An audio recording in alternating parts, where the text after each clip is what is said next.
सरकार ने देश के मजदूरों और कर्मचारियों के लिए एक बड़ा और ऐतिहासिक कदम उठाते हुए शुक्रवार से 4 नए लेबर कोड लागू कर दिए हैं। पहले श्रमिकों से जुड़े 29 अलग अलग कानून थे जिन्हें समझना मुश्किल था और जिनमें कई जटिलताएं थीं। अब सरकार ने इन सभी कानूनों की जरूरी बातों को चुनकर उन्हें सिर्फ 4 सरल और स्पष्ट नियमों में बदल दिया है।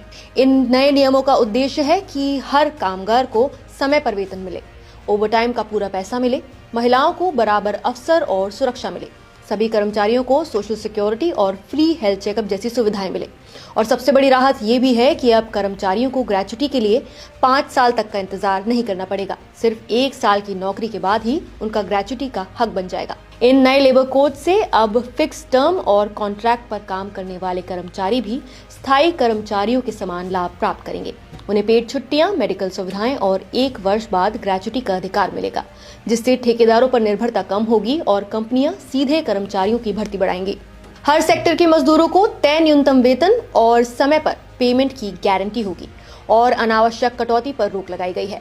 इसके अलावा महिलाएं अब नाइट शिफ्ट और खतरनाक उद्योगों जैसे कि माइनिंग में भी सुरक्षा के साथ काम कर सकेंगी और उन्हें समान काम के लिए समान वेतन देना अनिवार्य होगा।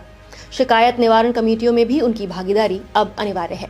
काम के घंटे 8 से 12 के बीच निर्धारित किए गए हैं और ओवरटाइम के लिए कर्मचारियों को 2 गुना वेतन दिया जाएगा, जबकि अधिक समय काम करवाने के लिए लिखित सहमति जरूरी होगी।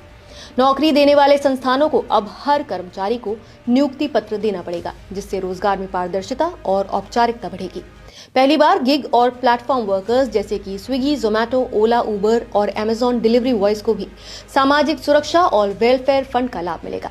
इसके साथ पत्रकारों, digital workers, freelancers, dubbing artist जैसे मीडिया और क्रिएटिव वर्कर्स को भी इन कोड्स के तहत सुरक्षा मिलेगी। खतरनाक उद्योगों में सुरक्षा नियमों को और भी कड़ा कर दिया गया है, जिसके तहत नियमित हेल्थ चेकअप, सेफ्टी कमेटी और सुरक्षा मानकों का पालन अनिवार्य किया गया है। इससे माइग्रेंट और असंगठित मजदूरों को भी स्थायी कर्मचारियों जैसी सुविधाएं मिलेंगी। सरकार का दावा है कि इन नए श्रम सुधारों से 40 करोड़ से भी ज्यादा श्रमिकों को सीधा लाभ मिलेगा और भारतीय श्रम व्यवस्था आधुनिक और व्यवस्थित रूप लेगी। हालांकि मजदूर संगठनों की प्रतिक्रिया मिलीजुली रही है। जहां करीब 10 यूनियनों ने इन सुधारों को मजदूर विरोधी बताया है, वहीं भारतीय मजदूर संघ ने इसे रोजगार बढ़ाने वाला और सकारात्मक कदम बताया है। कुल मिलाकर 21 नवंबर से लागू हुए ये 4 नए लेबर कोड्स भारत के भविष्य का एक नया और बेहतर कामकाजी ढांचा तैयार करने की दिशा में एक बड़ा कदम माने जा रहे हैं। आपकी सरकार के इस कदम पर क्या राय है, हमें कमेंट करके जरूर बताइए।